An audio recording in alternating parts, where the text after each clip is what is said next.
FIR ಆಗಿದ್ದಕ್ಕೆ bale ಕೂಡ ಸಿಕ್ಕಿತ್ತು. ಆದರೆ ಕಿಡಿಗೇಡಿ ಅಂತ ಪುಕಾರ್ ಎಬ್ಬಿಸಿದ್ದಕ್ಕೆ ಕೊಡಗಿನ ಈ ಹುಡುಗ ಸಾವಿಗೆ ಶರಣಾಗಿದ್ದ. ಡಿವೈಎಸ್ಪಿ ಕಚೇರಿ ಮುಂಭಾಗ ಶವ ಇಟ್ಟು ಬಿಜೆಪಿ ಪ್ರತಿಭಟನೆ ಮಾಡ್ತು. ಇದೇ ಕೊನೆ ಅಂತ ವಿಜಯೇಂದ್ರ ಹೇಳಿದ್ರೆ ಇದು ಹತಾಶೆ ಅಂತ ಸಿಎಂ ಕೌಂಟರ್ ಕೊಟ್ಟರು. ವಿನಯ್ ಮೊಬೈಲ್ ಸೀಸ್ ಮಾಡಿದ ಪೊಲೀಸರು ಎಫ್ಎಸ್ಎಲ್ಗೆ ಕಳಿಸಿದ್ದಾರೆ. ಡಿಜಿಟಲ್ ಡೆತ್ ನೋಟ್ ಗೊಂದಲ ಸೃಷ್ಟಿಸಿದೆ. ಚನ್ನಪಟ್ಟಣ ಬಳಿಕ ಕುಮಾರ ಕದನ ಆರಂಭ ಆಗಿದೆ. ರಾಜ್ಯದಲ್ಲಿ ಘೋರಿ ಗಜನಿ ದ್ವೇಷದ ಆಡಳಿತ ನಡೀತಾ ಇದೆ ಅಂತ ಕೇಸರಿ ಸೇನೆ ಹೊಸ ಮಿತ್ರ ಟೀಕಿಸಿದ್ದಾರೆ. ಐರನ್ ಲೂಟಿಗೆ ಟನ್ ಗಟ್ಟಲೆ ದಾಖಲೆ ಇದೆ ಅಂತ HDK ಬಾಂಬ್ಗೆ ಇಂಥದ್ದಕ್ಕೆಲ್ಲ ಹೆದರೋ ಮಗ ಅಲ್ಲ ರೀ ನಾನು ಅಂತ ಡಿಕೆಶಿ ಸೆಡ್ಡು ಹೊಡೆದಿದ್ದಾರೆ.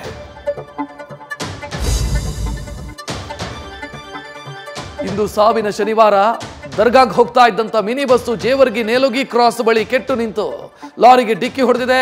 ಬಾಗಲಕೋಟೆಯ ಒಂದೇ ಕುಟುಂಬದ 5 ಸಾವನ್ನಪ್ಪಿದ್ದಾರೆ. ಇತ್ತ ದಾವಣಗೆರೆಯ ಅತ್ತಿಗೆರೆ ಬಳಿ 3 ಬಲಿಯಾಗಿದ್ರೆ ಉಬ್ಬು ತಗ್ಗಿನ ಹೈವೇಯಲ್ಲಿ ನಿಯಂತ್ರಣ ತಪ್ಪಿ ಶಿರಾ ಬಳಿ ದಂಪತಿ ಜೀವ ಬಿಟ್ಟಿದ್ದಾರೆ. ದೈವ ನರ್ತನದಲ್ಲಿ ಬಾಲಕ ಅಚ್ಚರಿ ಮೂಡಿಸಿದ್ದಾನೆ. ಕರ್ಕಳದ ಮುಂಡ್ಲಿ ಗ್ರಾಮದಲ್ಲಿ ಬಾಲಕನ ಹೆಣ್ಣು ದೈವ ಪಾತ್ರಕ್ಕೆ ಭಕ್ತರು ತನ್ಮಯರಾಗಿದ್ದಾರೆ.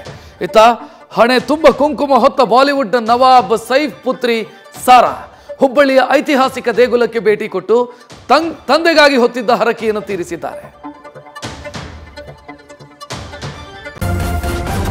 ನ್ಯೂಸ್ ಫಸ್ಟ್ ನಿರ್ಭೀತಿಯಿಂದ ನಿಮ್ಮ ಪರವಾಗಿ.